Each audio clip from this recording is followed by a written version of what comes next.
This is a 2026 Ram 2500 Rebel. And Ram fixed a major issue on this truck. And I haven't had a chance to talk to you guys about it, but let's go ahead and check out the window sticker. I borrowed this truck from Garff, Chrysler, Jeep, Dodge, Ram here in West Valley, Utah. Be sure to ask for Josh if you are in the market. And let's see how much this thing's gonna cost you. At the very top is a description. Base price is $68,580, and then this is a short listing of the standard features on this truck.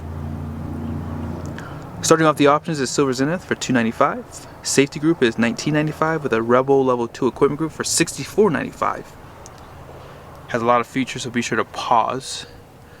High output Cummins is $12,995.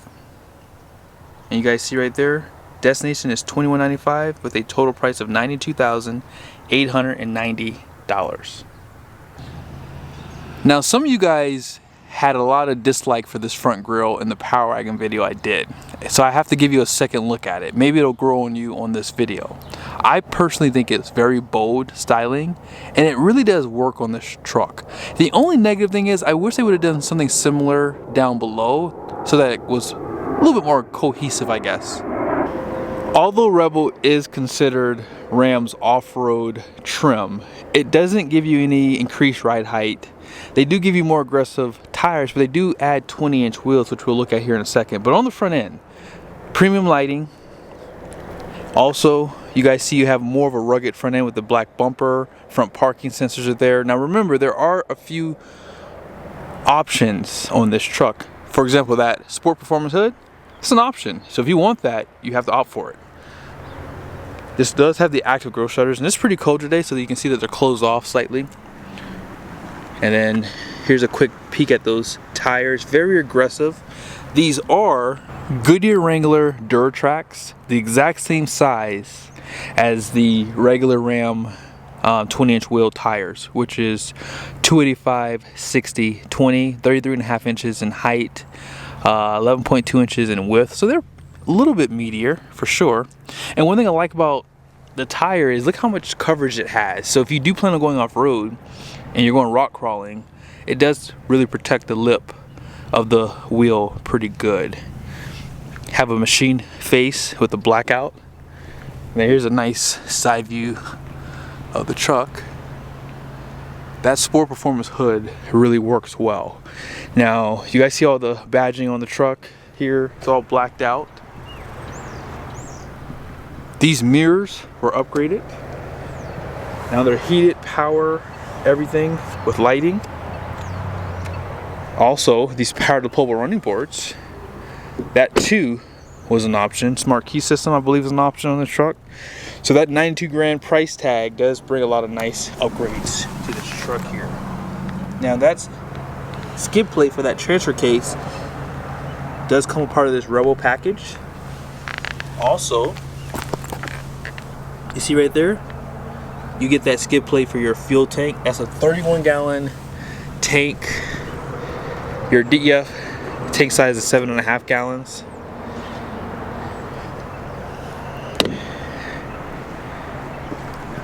What do you guys think about the overall wheel design? Has a decent look to it, I would say. Bilstein shocks all the way around. You have a solid front axle. This is an option. You have LED tail lights. You have those blackout for the badging and the rear bumper. 4 and 7-pin LED lights for your license plate. More lighting for hooking up a trailer at night with a camera. I believe dampened tailgate comes standard on Rebel, by the way. Bed lights. Check out my promo code for my Juggernaut straps. You can get some money off of those. 400 watts of power. And this is an option too. So this LED high mount with the camera for bed view and bed lights were an option. Class 5 hitch. And you guys see right there, they do not give you an off-road tire. That kind of sucks. 342 rear with an electronic locker out back, which is nice. You guys know this has coiled suspension, or you can get air suspension. And this is a nice side view of the Rebel. Now, some of you young whippersnappers out there would remember this. Back in 1989, by the way, I was 1 year old, Dodge decided to put the Cummins diesel in their Ram pickups.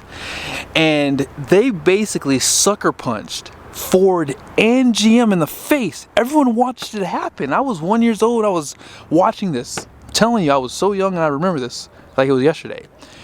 And the reason why was because they were the first diesel in the HD segment to put a turbocharger on their engine. And that put them so far ahead of the competition that it really did make them the best of the best. They were the trendsetter. And not long after, Ford had to respond, and they did, as they always do, but they never got to the point where they decided inline six configuration like this. This is truly one of the best engines in the segment today. And remember, the transmission behind it is the best in the segment too. Now remember this would be considered like the Frankenstein of the three, because Ford pretty much builds their own diesels and transmissions just like GM does. Although Isuzu makes the Duramax, but GM and Isuzu are pretty much the same thing in my opinion. That's why I like the Cummins. Now some of you guys might say, well, the Cummins had cam lifter failures, and I will agree with you. Yes, they have, and that's what happens when you try to go away from something that was never broken. When you try to quiet down an engine, you're gonna have problems. I'm just telling you right now, there's no way of doing it the right way. Just leave it alone. If they were to go back to flat tap it in this engine with that cast iron block, my goodness, this would be the best diesel option on the planet. Do you hear me, Tim Kuniskis? Make it happen. Oh yeah, 430 horsepower, 1,075 pound-feet of torque. Serviceability is easier, and no more grid heater. You have glow plugs. We need to change that in the future. I hope I have a chance to show you guys a Rebel without level 1 or level 2, because I want you to see the difference in the interior. Like, a lot of this nice leather that you see would not be here. This is considered like a limited, I would say, in terms of what you're getting out of this truck. Like, even having like the perforated leather here, I think you get like a vinyl steering wheel, leather wrapping here, power pedals, automatic headlights.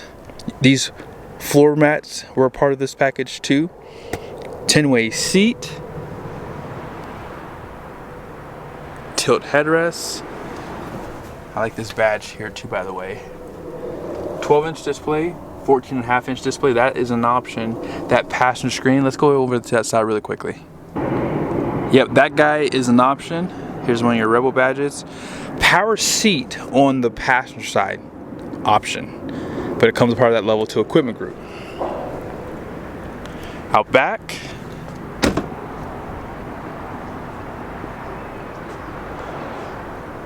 that seat's all the way back. Let's see how much space I have. Not bad, but they definitely are lacking. Outboard heated seats, 4 USBs, 115 volt power plug. There's a hump in the center, cup holder right there. Center armrest. Now, they don't put any like inserts on these leather seats, and I do like that about the Rebel. So if you don't like those little cloth inserts they do in like the Limited, Laramie, and Longhorn, this is actually the only truck with nice leather seats that they don't do that on. You guys saw that defrost with power sliding glass there. Let's go ahead and jump back over to the driver's seat. Now I know what some of you guys are thinking. I had discussed a major fix that they've done on this truck basically, right? I haven't forgot about that. It's coming up really soon here, okay? So just stick with me. No 360 camera, you still have to spend more money. At 92 grand, I'm telling you, I think Ram is just, that is like a major letdown on this truck. Axle lock is right there, so if you want to lock that rear. Dual chargers, option.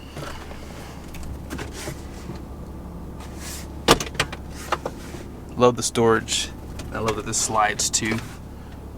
Another 115 volt power plug down there. You guys see your tow haul modes right there. Dual stage exhaust brake. Parking sensors can be disabled. And this is like your home screen. Now you guys can see you can move things around in this bottom menu. Navigation is right here. If you want to turn on your heated and ventilated seats or your heated steering wheel, you don't have any buttons for that, but if you click up here, you can get there a lot quicker. 3 levels for each thing. You can sync the climate together too in that menu, because they don't have that button on the outside either. Under vehicle, because this is an off-road truck, we have to show off-road pages. I like their pages the best too, by the way, because it shows you the altitude and it shows you that your rear axle is unlocked, and it can pretty much show if you're in four-wheel drive. I like that. Here's some of your temperature gauges, pitch and rolls right there. If you do plan on towing a trailer, they do give you a menu. And it's pretty intuitive. I like that they give you some of the temperature gauges here as well. You can set up multiple trailers. You can set up light electric, heavy electric. If you don't know, light electric is under 10,000 pounds. Heavy electric is over. On this screen, nothing new, but you can see some of your temperatures. And you can also customize what you see with this menu here. I like that. But yeah, overall, this is a nice truck. I think that Ram has done a great job with their pickups. And if I were in the market, I would definitely put this on your list. This is an option, by the way, too, just so you know. Let's go ahead and check out the biggest fix that they've done on the Ram trucks. Gross axle weight rating out front is going to be 6,000 pounds. The rear is going to be 6,040 pounds. Gross vehicle rating is 11,040 pounds. 20 by 8 wide wheels. Now, 11,040 pounds. That gross vehicle rating, if you subtract the curb weight, gives you 2,851 pounds. Now you might be wondering, how do you figure out the curb weight? You have to take 11,040, subtract it from 2,851, that gives you your curb weight. Now real quickly, tire pressure 65 out front, 70 in the rear, okay? Back when this truck first came out with the diesel, it had a 9,680 pound gross vehicle rating. Yes, I don't know why Ram did that. It was the dumbest thing ever. Normally they would just stick at a 10,000 pound, but they lowered it because they build these trucks for going off-road, so they're like considered purpose-built trucks. But because of that, it lowered the payload substantially. Now, if they continued with that 9,680 pound GVWR, that would be the payload of this truck, 1,491 pounds. So with the diesel, you could barely tow my black trailer, which is a race trailer, 28-foot conventional towing, because it has like 1,400 pounds of hitch weight. So this truck would literally leave you no weight for a passenger, which is so stupid. But they fixed that issue, and now you can tow a pretty decent sized trailer with a Ram Rebel. And 2,800 pounds, that's the most payload I've seen so far out of these 3/4 ton trucks. Hope you guys enjoyed the video. Be sure to subscribe to your channel.